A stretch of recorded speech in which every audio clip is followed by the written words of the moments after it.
예, 안녕하세요. 방금 소개받은 생명과학과 배용수 교수입니다. 오늘 제가 바이러스 팬데믹과 인류의 미래라는 제목으로 여러분들과 함께 이야기를 나눠보고자 합니다. 제가 작년 11월 달에 집에 갇혀 있는 게 너무 답답하고 해서 드라이브 겸해서 금강호수 근처를 드라이브를 했어요. 그러다가 어떤 식당 이름이 아주 묘하고 흥미를 끌어서 그 식당에 들어갔습니다. 들어가서 자리를 잡고 보니까 경치가 너무 아름다운 거예요. 밖의 경치도 아름답고 음식도 좋고요. 그리고 식당 분위기도 좋고 인테리어도 너무 잘 돼 있어요. 그래서 식당 이름을 다시 한번 생각해 보게 됐습니다. 세렌디피티. 들어본 적이 있나요? 아마 흔하지 않은 식당 이름일 겁니다. 세렌디피티를 위키피디아에서 찾아보면 이렇게 이야기되고 있어요. 18세기 영국의 문필가 호레이스 월폴이 처음 사용했다고 그래요. 우연히 좋게 새로운 것을 발견할 때 쓰는 말. 과학 분야에서는 실패한 실험이나 평범한 일상에서 위대한 발견이나 발명을 도출해냈을 때 쓰는 말이라고 해요. 이 세렌디피티가 과학자에게 적용되는 아주 딱 맞는 사람이 하나 있어요.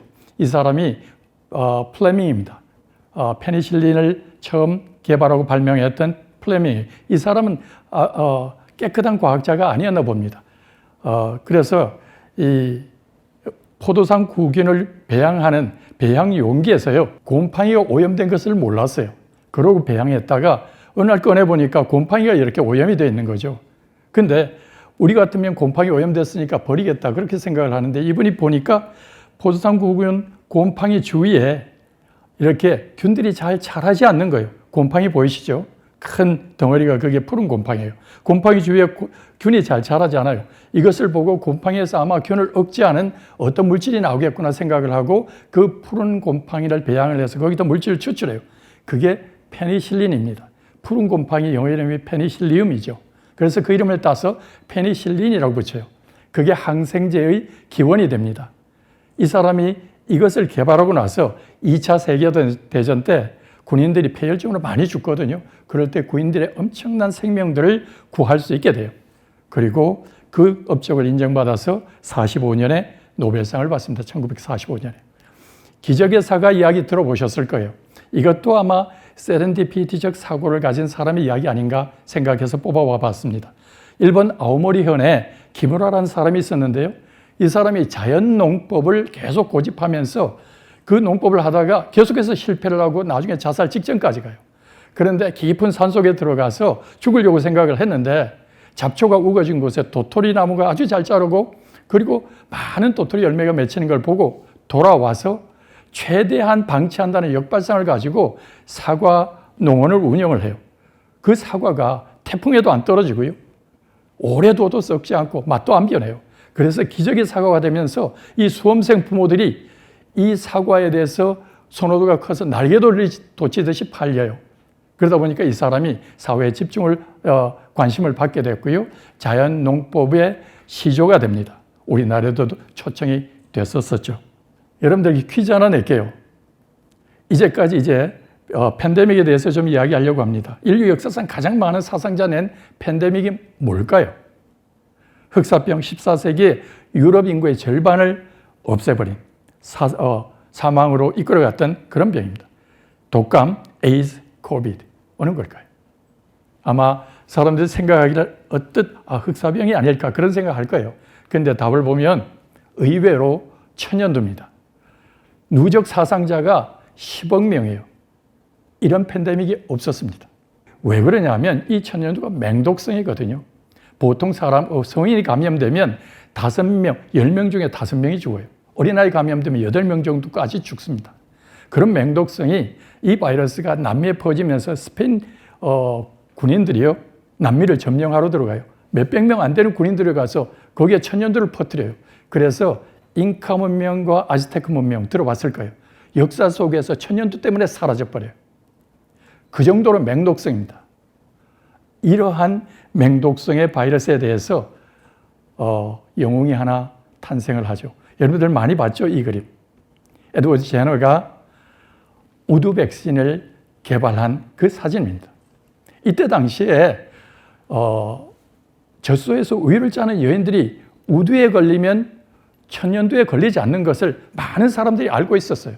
그런데 거기에 주목했던 사람이 별로 없었습니다. 에드워드 제너는 그때 46세의 시골 의사였어요. 개업의였어요. 그런데 이 사실에 집중하게 돼요. 천연두하고 우두 무슨 관계일까?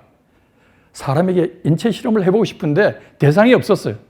그랬는데 그 고민을 털어놓았을 때 어떤 노인 한 분이 와서 자기가 어릴 때 9살에 우두에 걸렸었는데 지금 62살인데 아직도 천연두에 안 걸린다. 자기한테 한번 천연두균 넣어봐라. 그렇게 해서 그 사람에게 찔러요. 이거 윤리위원회에 들어가면 오늘 아마 감옥에 갈 그런 일들이죠. 그죠? 그런데 그 사람의 동의하에서 천연두균을 찔러요. 그 천연두균이라는 게 사실 고름이에요. 천연 환자 고름을 찔렀는데 병에 걸리지 않아요. 거기에 힘입어서 8살짜리 제임스 핍스라는 아이에게 우두를 접종을 해요. 우두라고 말하지만 실제 소고름입니다. 접종을 하고요. 그게 1796년이에요. 그런데 1796년 5월 14일 날 찌르고 딱 6주 후에 이 아이에게 사람에게 맹독성인 천연두 고름을 찔러 넣어요. 아이가 감염이 안 됐겠죠. 그래서 이런 사진이 나왔겠죠. 그걸 보고 다시 힘을 얻어서 23건의 임상시험을, 인체 실험을 해요. 거기엔 자기 아들도 포함이 되어 있었어요. 23건을 하는 동안 한 번도 부작용이 없었어요. 그래서 그 결과를 모아가지고 영국 왕립학회에 보고를 해요. 왕립학회에 그걸 보니까 데이터가 너무 확실한 거예요. 그래서 조건을 답니다. 특허 내면은 승인해 주겠다. 근데 그 특허 안 받아들여요. 그리고 에드워드 제너가 그걸 그냥 무상으로 사람들에게 뿌려버립니다. 그게 급속도로 유럽에 퍼지고 독일, 스웨덴, 프랑스 그리고 미국까지 퍼져나가요. 그러면서 갑자기 천연두가 주춤해지기 시작합니다. 그러고 나서 특허를 낸 것보다 더 많은 후원금이 그리고 기부금이 들어와요. 이 에드워드 제너가 일약 거부가 돼요. 자기가 살던 집, 이 핍스한테 주사했던 그 집을 핍스에게 물려줘요. 그리고 자기는 큰 집으로 이사를 갑니다. 그때 당시에 불란서는 1804년에 나폴레옹이 황제가 돼요. 그리고 1805년에 그의 휘하에 있는 모든 군인들에게 이 우두 접종을 권유를 해요. 그래서 전 군이 우두를 맞습니다. 불란서가 굉장히 빨리 천연두가 사라지는 그런 나라가 돼요. 그렇지만 옛날이나 지금이나 마찬가지죠. 새로운 것이 개발되고 백신이 개발됐다 그러면 거기에 대해서 회의를 품고 반대하는 세력이 있죠. 유언비어가 퍼져요. 그러면서 고름 맞은 사람 소된다. 그런 이야기가 퍼지게 됩니다. 그래서 이런 그림까지 나와요. 백신 접종 맞고 소되거나 아니면 소가 몸에서 나온다는 거죠. 말도 안 되는 이야기죠. 그죠? 그러면서 많은 사람들이 백신 접종을 거부해요.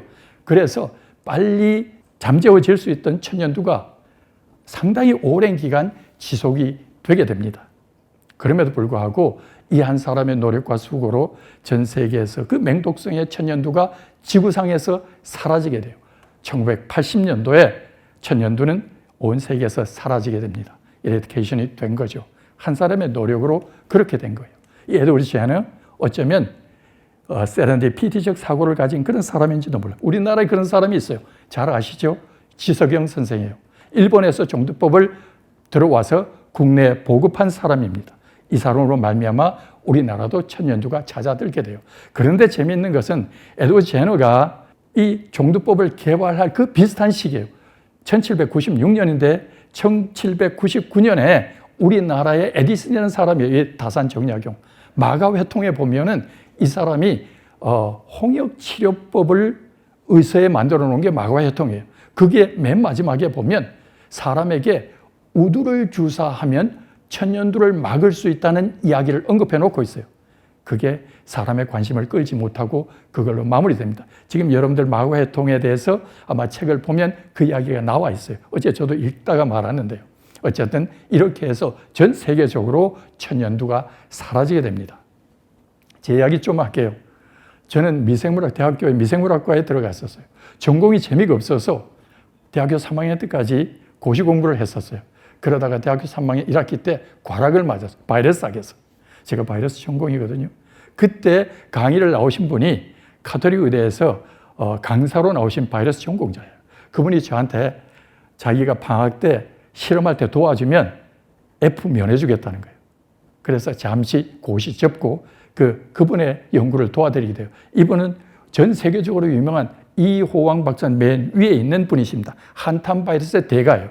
그분의 제자였거든요. 저한테 동두천 포천에서 들쥐 좀 잡아와라. 그 들쥐에서 바이러스 분리하자. 그게 이제 저에게 준 미션이었어요. 그래서 짙을 들고 동두천 포천 돌아다니면서 한 달 반 동안 거기서 지냈어요. 그러다 보니까 이것도 사는 길이구나 그런 생각을 했어요. 그 이후로 제가 방향을 틀었습니다. 그리고 3학년, 4학년, 대학원, 박사과정 전부 다 바이러스를 했어요. 거대 세포증 바이러스, 그리고 당뇨병을 일으킨 바이러스를 하고 박사를 받습니다. 캐나다에서 박사를 받아요. 그리고 하버드로 제가 이제 2군데 오파를 냈었는데 둘 다 콜이 왔어요. 그래서 하버드를 정해서 이 해살티널 밑에 왼쪽에 있는 이분이 제 지도교수예요. 그분이 저한테 그때 에이즈의 병리 기전을 네가 담당을 해라. 근데 에이즈 병리 기전에 중요한 세포가 있는데요. 에이즈는 T셀에 감염이 돼요. 그런데 면역세포 중에 수지상 세포라는 세포를 거쳐서 감염이 된다는 이야기가 록펠러 대학의 랄프 스타인먼 오른쪽 위에 있는 분이에요. 그분이 그런 이야기를 했어요. 그래서 네가 패소제네스 병리 기전을 연구해라. 그런 연구를 미션을 받았어요. 그때 당시에 그분 제자가 저하고 함께 일하던 사람이었어요. 그래서 열심히 연구를 하는데 한국에서 제 어머니가 돌아가셨다는 소식 듣고 제가 한국으로 급히 돌아와서 더 이상 나가지 못했어요. 그렇지만 랄프 스타인 박사님하고 계속 교류를 하면서 덴드리틱셀하고 에이즈 패소제네시스를 연구해 왔어요. 그런데 이 학회에서도 계속 그분과 만나고 그분이 저한테 조언을 하는 거예요. 국제학술대회 한국에서 개최하면 어떻겠냐. 인프라가 안 됩니다. 돈이 없습니다. 계속 이야기를 했는데 해보라. 내가 도와주겠다. 그래서 국제학술대회를 우리나라에 개최해요. 대구 엑스코를 빌려서.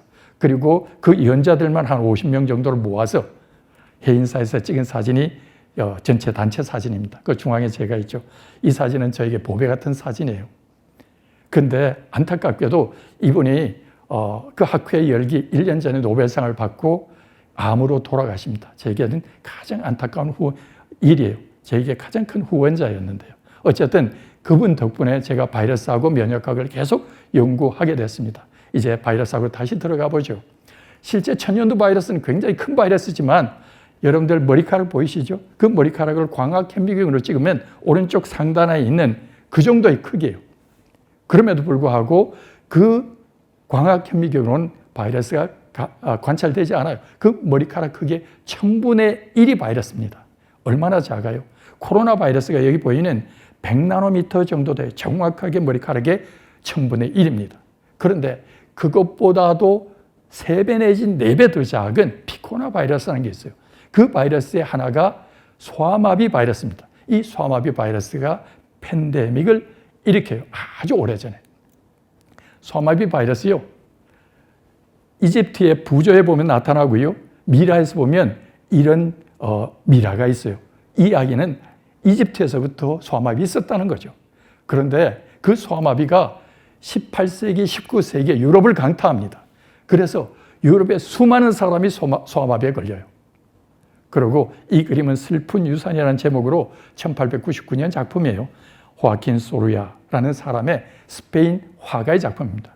이 마드리드 해변에서 소아마비 걸린 애들을 수사가 돌보는 장면이에요. 재활치료하면서 그들을 돌봐주는 장면이죠. 이렇게 소아마비가 유럽에 퍼져서 극성을 부릴 때였어요. 이게 소아마비가 미국으로 들어와요. 뉴욕에서 1년 만에 6,000명이 사망해요. 27,000명이 소아마비에 걸려서 마비가 돼요. 큰 재앙이죠. 그래서 뉴욕에서는 이런 팻말이 붙여요. 16살 이하는 이 도시에 들어오지 마라. 그러고 도시 전체를 물로 청소를 해요.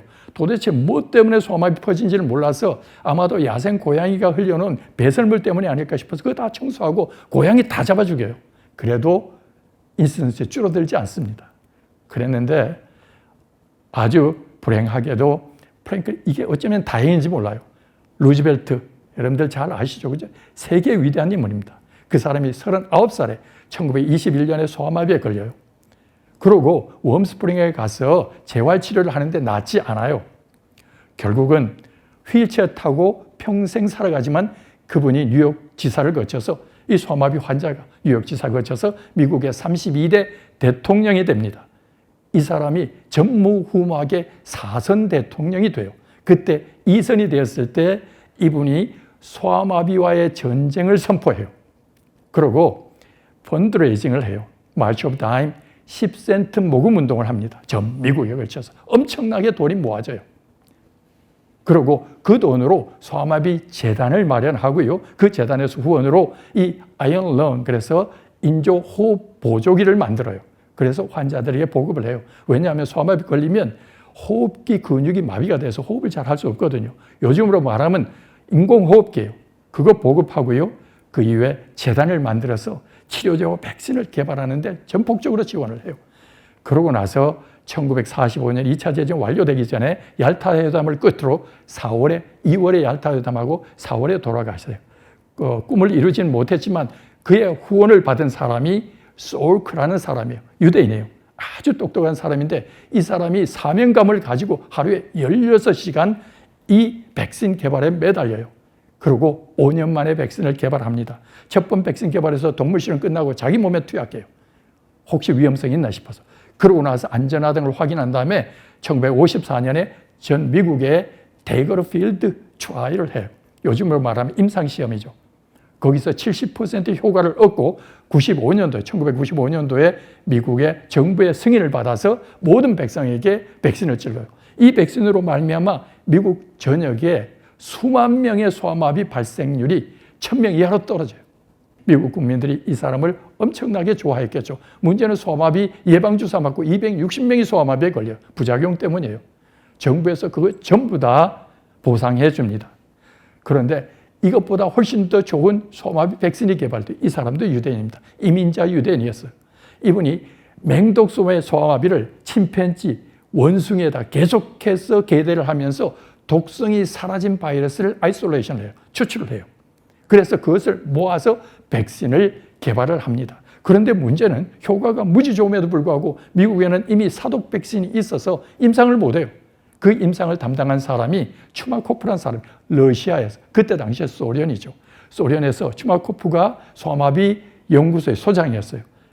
사빈의 연구 결과를 받아들여갖고 러시아에 1,500만 명을 임상시험을 해요. 부작용이 하나도 없어요.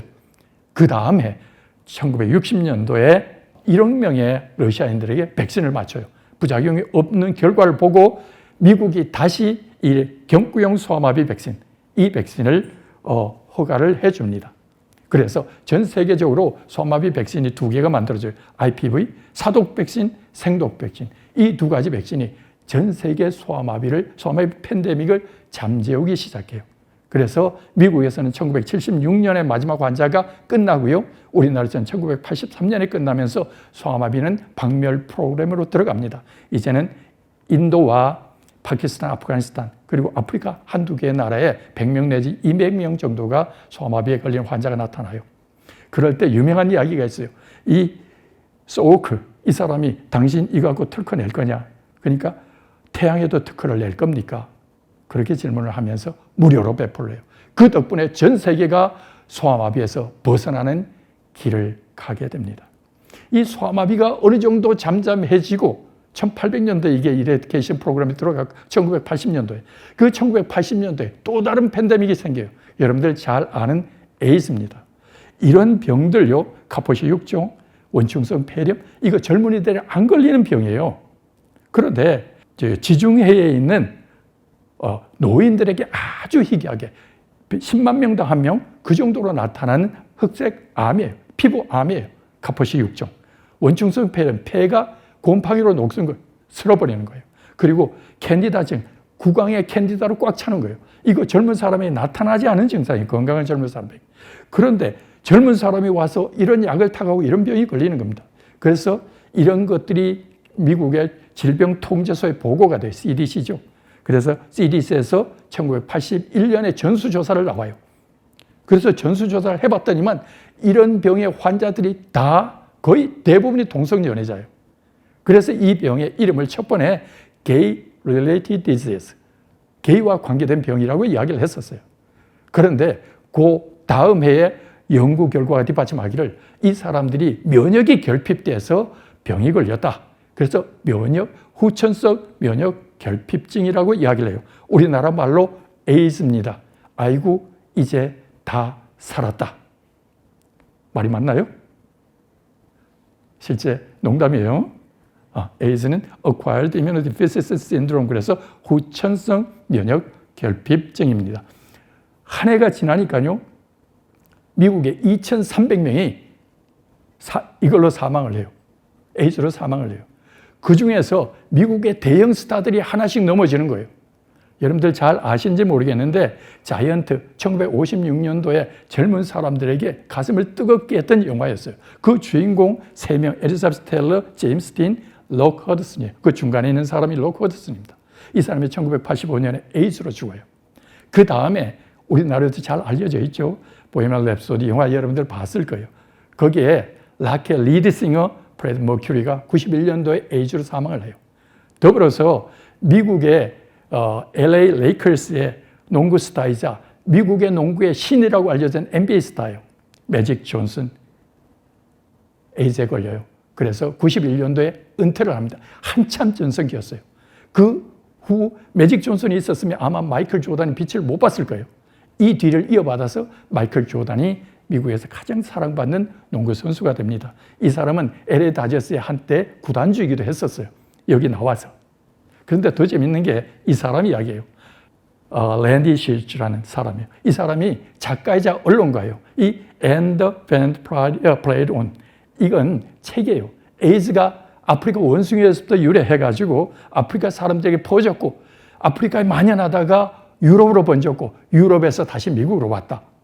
북미로 왔다. 그런 이야기를 다큐멘터리로 만든 책이에요. 이게 영화까지 됐습니다. 문제는 여기서 미국의 어떤 사람이 처음 퍼뜨렸냐. 그걸 페이션트 제로라고 불러요. 그 페이션트 제로로 과탱 두가스라는 사람을 들어요. 왜 그랬냐면 실제 이 책은 1987년도에 나왔어요. 거기에 과탱 두가스가 페이션트 제로, 미국에 처음 에이즈를 퍼뜨린 사람으로 알려졌습니다. 그 한참 후에 조사를 해봤더니 이게 잘못된 정보였어요. 이 사람이 페이션트 넘버 5라고 돼 있는, 아웃 오브 캘리포니아 바깥에 있는 에이즈 환자라고 그래서 이 사람을 40명의 에이즈 환자 클러스를 만들었어요. 그 사람에게 퍼져나가니까. 그리고 그 사람들의 이름을 ABCD를 따서 O라고 붙였어요. 페이션트 O. 그랬는데 이걸 랜디 실츠가 페이션트 제로라고 잘못 해석을 한 거죠. 그래서 미국에 이 사람 때문에 에이즈가 들어왔다고 이 책을 발표하고 랜디 실츠 94년도에 에이즈로 죽어요. 이 사람 동성연애자거든요. 그런데 문제는 이 사람이 사실 그런 이야기를 들을만 해요. 이 사람이 에어 캐나다의 승무원이었어요. 프랑스하고 미국 캐나다를 오가면서 2,500명의 성상대자와 성관계를 맺었어요. 1972년부터 84년 죽을 때까지 12년 동안 매일 사람을 바꾸면서 성관계를 맺어요. 그러다 보니 자기가 고백한 이야기를 여기에 이 책에 써놨어요. 그러다 보니까 랜디 실츠가 이 사람 페이션트 제로라 그렇게 이야기를 한 거죠. 어쨌든 이 HIV 연구에 가장 유명한 대가 두 사람이 있어요. 그 사람이 하나는 파스테르 연구소의 소장이었던 몽테니에르, 또 한 사람은 미국 NIH의 로버트 갤로, 밥 갤로라고 그러죠. 이 두 사람이에요. 원래 불란서에서는 이미 에이즈 환자가 무지 많았어요. 그래서 환자에서 HIV 바이러스를 아이솔레이션 했는데 그 바이러스와 비슷한 연구를 하는 사람이 불란서에 없었던 거예요. 그런데 마침 미국 NIH 밥 갤로는 HIV와 비슷한 레트로바이러스를 연구하는 사람이었어요. 그래서 몽테니에르가 샘플을 이 밥 갤로한테 보내요. 그리고 밥 갤로가 그 모든 연구를 담당해서 공동으로 연구를 해요. 그리고 논문도 같이 내요. 두 사람이 다 유명해졌어요. 문제는 이게 팬데믹이 되면서 엄청난 돈이 될 수 있게 됐어요. 에이즈 바이러스 유전자도 특허를 내고 치료제, 백신 개발하면 이게 대박이 되거든요. 그러다 보니까 미국은 그때 당시 레이건이 여기에 에이즈와의 전쟁을 선포해요. 그러면서 암으로 갔던 모든 돈을 에이즈에다가 투여를 합니다. 엄청난 돈을 쏟아부었는데 이게 불란서로 가게 생겼거든요. 그래서 그때 미테랑 대통령하고 둘이서 합의를 해서 여기서 나온 이익은 반으로 나눈다. 그렇게 이야기를 했었어요. 그런데 이 두 사람은 서로 관계가 너무 좋았어요. 그래서 그런 이야기 하지도 않았습니다. 문제는 이제 노벨위원회에서 노벨상을 줘야 되는데 누구에게 줄 거냐는 거죠. 노벨상은 첫 번 발견자한테 줍니다.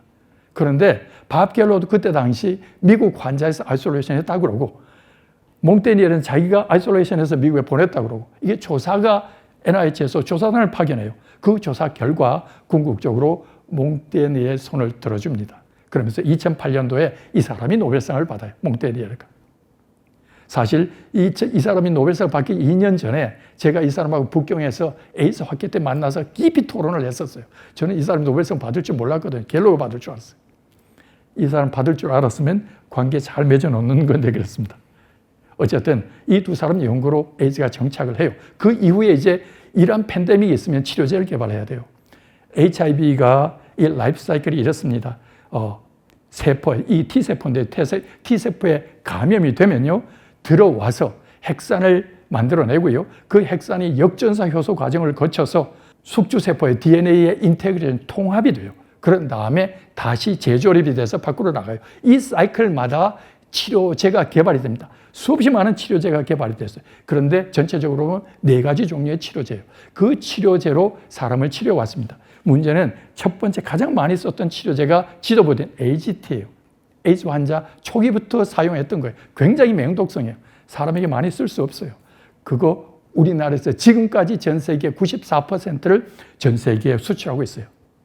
그런데 이 약을 그때 당시에는 약이 워낙에 독성이 심해서 여러 가지 약이 개발됐지만 한 약 쓰고 조금 지나면 변종 바이러스가 출현해요. 코로나하고 비슷하죠. 그러면 다시 약을 바꿔요.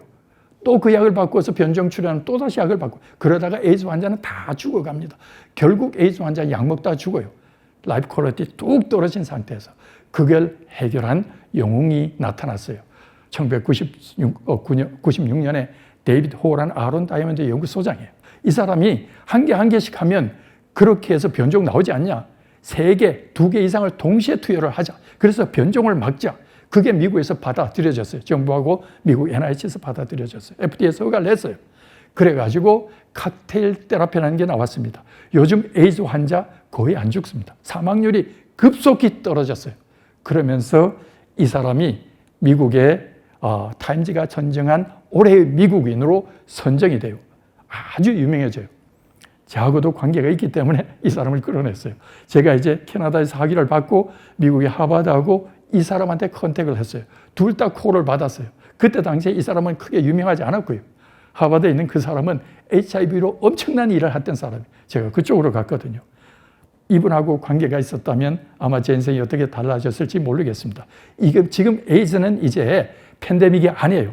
만성 감염성 질환으로 분류되어 있습니다. 우리나라 식약처에도 그렇게 분류되어 있고요. 보건원에도 그렇게 분류되어 있어요. 맹독성. 이제는 에이즈 걸렸다고 죽지 않아요. 물론 에이즈 걸려서 끝까지 가서 어려움을 겪기도 하지만 최근에는 에이즈 완치제가 이제 조만간에 개발이 될 겁니다. 동물 실험 완료했거든요. 에이즈가 어느 정도 잠들만 하니까 2000년대에 들어왔어요. 그랬는데 2000년도 초반부터 희한한 일이 벌어져요. 여러분들 하인리 법칙 알아요? 한 개의 대형 사고가 터지려면 300건 정도의 경미한 사고가 일어나고 29번 정도의 그보다 중한 사고가 일어난 다음에 일어난다는 거예요. 이 사람 보험회사 직원이거든요. 보험회사에서 통계를 내보니까 그렇다는 거예요. 산업재해 예방이라는 책에 이 이야기를 썼는데 일약 유명해졌어요. 실제 코로나가 그렇습니다. 원래 코로나는 그 이전에 1960년부터 있었어요. 아주 경증의 감기 정도를 일으키기 때문에 사람의 관심을 받지 못했어요. 연구하는 사람도 별로 없었어요. 그러다가 2003년도에 중국 광동성에서 사스가 나와요. 그게 세계로 퍼져서 30개국에 퍼집니다. 8,000명이 감염이 되고 800명이 사망해요. 그러면서 혹시 이게 문제가 되지 않을까 싶어 노심초사했는데 글로 끝나버려요. 그러고 나서 2012년에 중동호흡기 증후군이죠. 우리나라에 들어와서 38명 환자가 죽어요. 우리나라에서 186명밖에 감염이 안 됐어요. 전 세계적으로 보면 2,500명 감염돼서 850명이 죽어요. 맹독성이에요. 40%의 치사율을 가져요. 사람이 떨었어요. 그런데 그걸로 끝이에요. 더 이상 나가지 않았어요. 그러면서 이 연구 하다 중단되고 그걸로 끝났어요. 그때 연구를 제대로 했었으면 아마도 코비드 지금보다 훨씬 더 효과적으로 대응했었을 겁니다. 1919년에 우한 코로나 바이러스 나왔어요. 이게 지금 현실입니다. 6억 명이 감염이 됐고요. 650만 명이 누적 사망됐어요. 최근에 전 세계적으로 감염자 수가 현저히 떨어지고 있어요. 그리고 사망자 수도 떨어지고 있습니다. 조만간에 코비드-19 극복이 될 거라고 저는 생각을 해요. 그렇지만 지금 마지막 단계에서 그렇게 방역이 잘 돼도 우리나라가 일본이 전 세계에서 최고로 환자 발생률이 높고요. 그 다음이 우리나라예요. 그 다음 미국이에요. 우리나라 발생률 한번 보죠. 4주 동안에 환자가 200만 명이 발생해요. 그리고 사망자는 1,750명이에요. 전체적으로 누적 감염자를 보면 2,400만 명이 감염이 됐고요. 우리나라에서 27,000명이 죽어요. 이 사망률을 보면, 치사율을 보면 우리나라는 0.1% 아래 위예요. 전 세계적으로 보면 0.5%에서 2%까지 사망률이 있어요. 이거 보면 우리나라의 방역 시스템이 엄청나게 좋은 거 여러분들 인정해야 돼요. 그리고 환자 관리가 아주 뛰어납니다. 이 정도로 환자 관리돼 갖고 사망률이 낮은 나라가 전 세계에 없어요. 어쨌든 간에 이렇게 코비드-19이 코로나 바이러스가 나오면, 이런 팬데믹이 나오면요, 먼저 치료제를 개발해요. 그 치료제 개발에 시간이 많이 들거든요. 그래서 기존에 사용했던 치료제, 그걸로 일단 임상 실험을 해요. 그중에서 관심을 가장 많이 받았던 게 람데스빌이에요. 여러분들 잘 알죠, 그죠? 초기 코로나 나오면서 환자가 들어가면 람데스빌로 치료하려고 덤볐어요. 그리고 그게 받아들여졌어요. 그러면서 길리아드가 개발했는데 주가가 수직 상승을 합니다.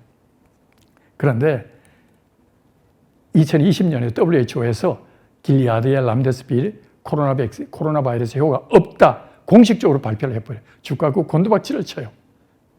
그랬는데 그럼에도 불구하고 여러 나라에서 이미 임상이 시작이 됐었어요. 우리나라 서울대학교 의대에서도 임상을 했었어요. 결과가 좋아요. 이게 다시 리포트가 돼갖고 WHO에서 수정 보도자료를 내놓은 것이 이겁니다. 2022년도 4월 22일 날 하이리스크 고위험군의 입원 환자에게서는 경미한 코로나에 감염됐을 경우 렘데스비를 써라 추천을 해요. 그런데 이미 파이자에서 치료제를 개발을 해요. 문제는 이것이 기저질환이 있는 사람은 못 써요. 독성이 심하거든요. 제가 올해 2월 달에 코로나에 감염돼서 이 약 먹었어요.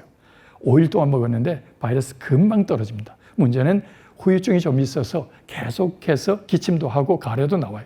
그렇지만 치료제 효과가 무지하게 좋습니다. 이게 응급 치료용으로 허가가 돼요.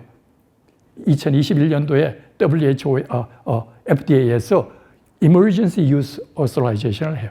긴급 사용 허가를 내립니다. 그 메커니즘을 보면 아주 간단해요. 코로나 바이러스 감염이 되면 이 단백질을 만들어야 돼요. 그 단백질을 코로나 바이러스의 프로테이스, 단백질 분해 요소가 잘라줘야 되는데 그 분해 요소를 억제해서 바이러스 증식을 막아내는 효과를 가지게 되는 거죠. 그런데 이 치료제와 함께, 이 치료제는 지금 전 세계적으로 팔리고 있고요. 의사의 처방을 받아서 사용을 합니다. 그런데 문제는 팬데믹의 치료제뿐만이 아니라 앞으로도 이런 비슷한 일들이 일어나고 자꾸 변종이 나오니까 백신 개발을 해야 되잖아요. 코로나 바이러스 백신 개발 전 세계적으로 달라붙어요. 실제 이 코로나 백신 개발 대기업 아니면 달라들 수 없습니다. 왜냐하면 백신 개발에 돈도 엄청나게 들고 시간도 무지하게 걸려요. 그리고 이거는 정상인을 대상으로 투약해야 되는데 부작용 생기면 다 책임져 줘야 돼요. 환자에게 투약하는 치료제 같은 경우는 조금 부작용이 있어도 어차피 환자이기 때문에 그럴 수 있다. 용납이 되는데요. 건강한 사람한테 수백만 명한테 맞췄는데 그중에서 10명, 20명 걸리면은요. 이거 거기에 대한 대가를 보상을 해줘야 되거든요. 아무도 안 하려고 그래요. 그랬는데 코비드 백신이 워낙에 위중하니까 많은 백신 대형 제약회사들이 뛰어들었어요. 이 백신의 포맷을 보면 전통적인 포맷이에요. 불알아 백신, 사독 백신, 제조업 백신, 생백신, DNA 백신, 아데노바이러스 벡터 백신 다 개발됐던 것들이에요. 시간이 오래 걸렸던 것들인데 이런 백신들이 개발되는데 문제는 코비드 백신에서 제일 히트친 게 RNA 백신이죠. 이거는 기존 백신 포맷이 없었던 거예요. 코로나 때문에 새로 백신 프로그램에 들어왔어요. 그리고 이것이 대세가 됐습니다. 앞으로 새로운 팬데믹이 나오면 아마도 RNA 백신이 대세가 되지 않을까 싶어요.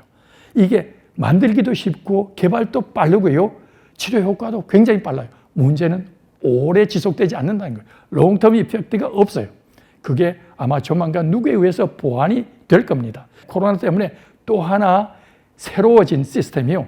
백신 신속 허가 제도예요. 보통 약 개발하고 백신 개발하면 10년 걸려요. 안 하려고 그러죠. 그런데 이게 2, 3년 만에 시장에 내놓을 수 있으니까 대박이 되면 엄청난 돈을 벌 수 있으니 기업들이 다 이곳에 뛰어듭니다. 그렇게 해서 코로나 백신이 지금 개발되고 있고요. 변종 바이러스에 대해서도 최근에 파이자에서도 그렇고 모더나에서도 계속 개발이 되고 응급 사용이 허가가 되고 있어요. 자, 이제 제 이야기를 마무리를 좀 하려고 그래요. 그 아우슈비츠 수용소에서 죽지 않고 살아남은 유대인 의사예요.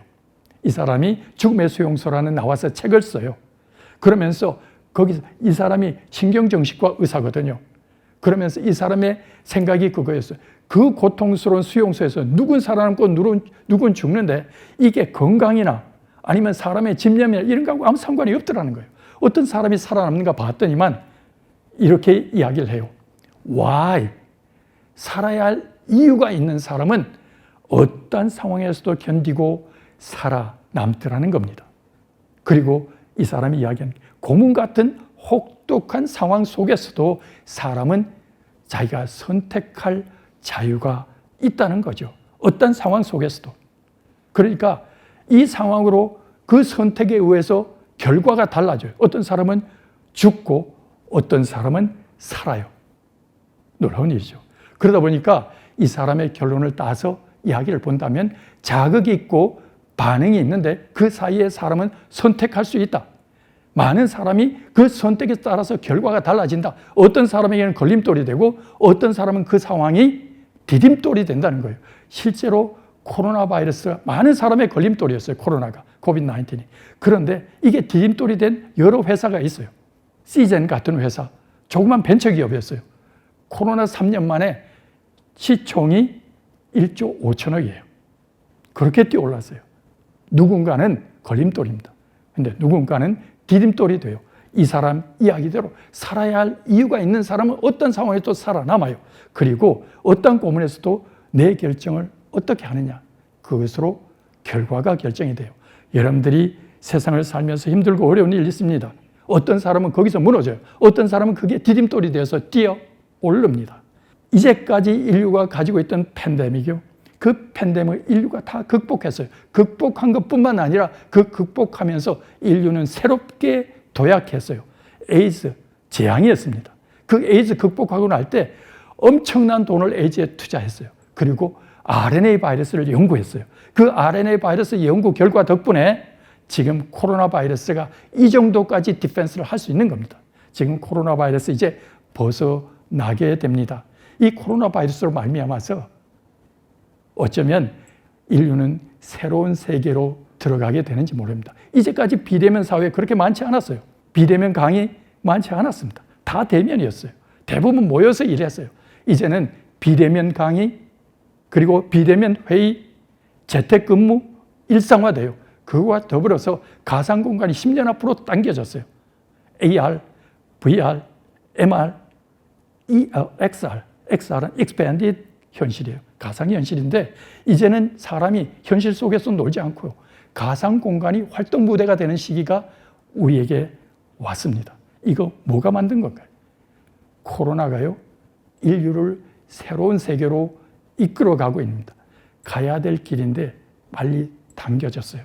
이제 제가 첫 번에 세렌디피티라는 이야기를 시작했죠. 2001년에 피터 첼섬이라는 영화 감독이 이 영화를 만들어요. 그 제목이 세렌디피티입니다. 존 쿠삭하고 케이트 베킨세일이 주연을 해요. 이 영화 내용은 간단해요. 두 남녀가 뉴욕 백화점에서 만나요. 크리스마스 이브에. 그래서 물건을 사요. 그러다가 둘이 충돌을 해요. 그러고 나서 둘이 눈이 맞아가지고 몇 시간 동안 환상적인 데이트를 해요. 그러고 운명에 맡기고 아무것도 서로 모른 채 헤어져요. 근데 헤어지고 나니까 서로를 사모하는 마음이 너무너무 커져요. 그리고 백방으로 서로를 찾아 나서요. 천신만고 그때 두 사람이 첫 번 탔던 스케이트장에서 밤에 만나요. 그리고 그 두 사람이 처음 식사했던 장소가 뉴욕에 있는 식당이에요. 세렌디피티입니다. 이야기로 마무리하죠. 세렌디피티, 우연일까? 필연일까? 본래 우연은 없다. 무엇인가를 간절히 소망했던 사람이 발견하거나 만들어냈다면 그것은 우연이 아니라 필연이다. 헤르만 헤세가 데미안에서 한 이야기입니다. 우연히 내게 행복이 찾아왔다고요? 우연히 위대한 대가들이 팬데믹을 극복했다고요. 그 사람들은 거기에 인생을 집중했어요. 그리고 계속 갈망했습니다. 그리고 답을 찾았어요. 그리고 인류를 팬데믹에서 구했던 겁니다. 여러분들이 그런 사람이 되길 바랍니다. 감사합니다.